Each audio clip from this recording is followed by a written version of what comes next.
When playing Destiny, you will come across many different exotics. In this case, we are going to be focusing on the weapons. Some of them will carry you through the game, some of them are incredible for PvP, and some of them are just fun to mess around with. But we are not going to be focusing on the good exotic weapons, we are going to be focusing on the worst of the worst exotic weapons in the game right now. Bear in mind that some of these exotic weapons will get buffed or nerfed in the near future, but we are going to be focusing on the weapons right now before any patches or updates. My name is Quantum S, and here are the top 5 worst exotics in the game right now.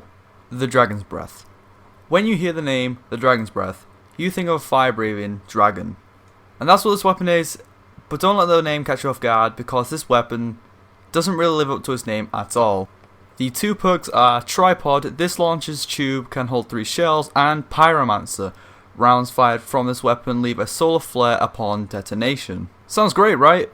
Well, not really. The solar flare is just a flaming ball that just stays there once you fire it and then disappears after around 10 seconds. Not even that, I don't think.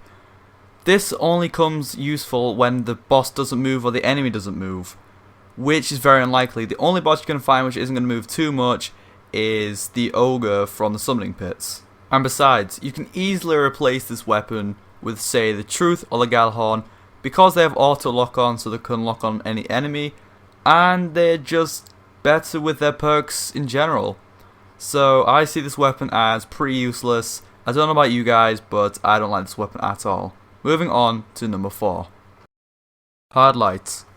This is a weapon with a high rate of fire and low impact, but this is normal because this weapon is an auto rifle. But similar to the Dragon's Breath, it's the perks that let this weapon down. The 2 perks are Glass Half Full, the bottom half of the magazine causes additional damage, and Volatile Light, rounds fired from this weapon over-penetrate targets and ricochets on hard surfaces. Again, this does sound very cool, but all this means is the bullet is going to bounce around, either hitting nothing or a target, and if it does hit a target, it's not going to do much damage anyway. So this weapon can easily be replaced by the Surus regime, but this weapon is actually getting buffed very soon, so I'm very excited to see how this weapon is going to change and if it's going to be really effective for both PvP and PvE. Moving on to number 3.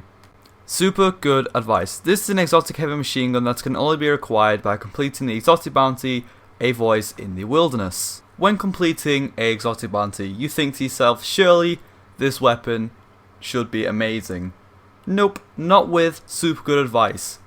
The 2 perks on this weapon are Crowd Control, kills with this weapon grant bonus damage for a short time, and Super Good Advice, almost all shot that I missed their target will return to your magazine. So I decided to test out the unique perk, and this is the result.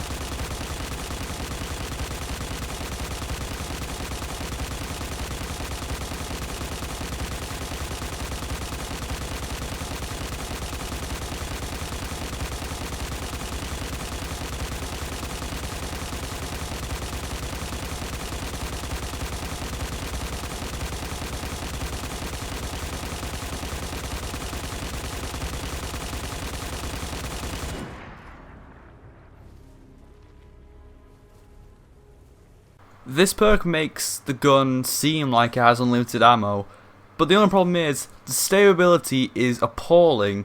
As you can see, all I was doing was just firing up into the air until I reached the sky. The impact sucks as well, the rate of fire is just too high for this weapon. This weapon can be easily replaced by the Thunderlord or a legendary machine gun, say, Against All Odds if you have that. And yeah, just a weapon I don't really enjoy, and maybe other people don't enjoy either. Moving on to number 2. Dreg's Promise. After many hours of grinding in Prison of Elders, you finally get your first Elder Cipher and it feels great. But then you have to decide on which of the 3 weapons you want, and you think to yourself, hey, I like the Vesting Dynasty sidearm, and the Dreg's Promise sidearm, I'll pick that one. And then you realise you made a huge mistake. The reticule on the Dreg's Promise is too big to actually hit anything, and when you do hit something, it barely does any damage. As you can see, the rate of fire is too high and the impact is too low. Also, this weapon has a burst fire, but again, it's not effective at all because you can't hit anything. And the unique perk isn't very good either because it's just ricocheting rounds. So this weapon is just dog shite to me, and I think to everyone else as well. The two perks are Grave Robber, melee kills while this weapon is equipped has a chance to refill the magazine, and Shock Rounds, high ricochet shock rounds with enhanced target acquisition. If you have recently collected an Elder Sniper and you're deciding on which weapon you want to pick, definitely pick either the Lord of Wolves or the Queenbreaker's Bow because they're both fantastic weapons in their unique ways. This weapon, I just don't know what Bungie were thinking when they were making this. I don't know if it's getting buffed or nerfed or anything like that, but we'll see in the near future. And now we shall move on to number 1. No Land Beyond. What else were you expecting?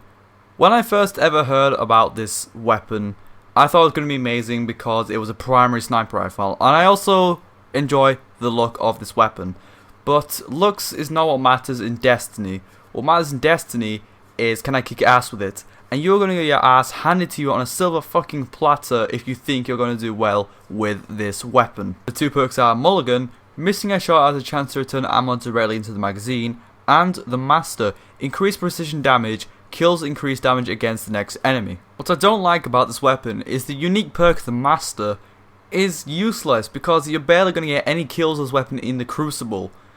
If you do get a kill somehow, you're not going to get a second kill. If you do get a second kill, try to get a third kill. This weapon is just a challenge. If you are a master in the Crucible, use this thing and see how well you do. When you miss a shot, you're fucked pretty much because reloading takes such a long time, or like recocking the weapon. It takes so long that you'll die in the process of doing it. Honestly guys, I don't know why Bungie made this weapon. It was just there just as a challenge, I guess. I'm not too sure what their intent was of this weapon, so I don't know. So they were the top 5 worst exotic weapons in Destiny so far. Obviously, as I said, some are getting buffed, some are getting nerfed. We're not too sure, so we'll see in the near future. But hopefully you guys enjoyed this video nonetheless. Like, comment, subscribe, show support, and yeah, I shall see you guys in the next video. What the fuck? Make peace.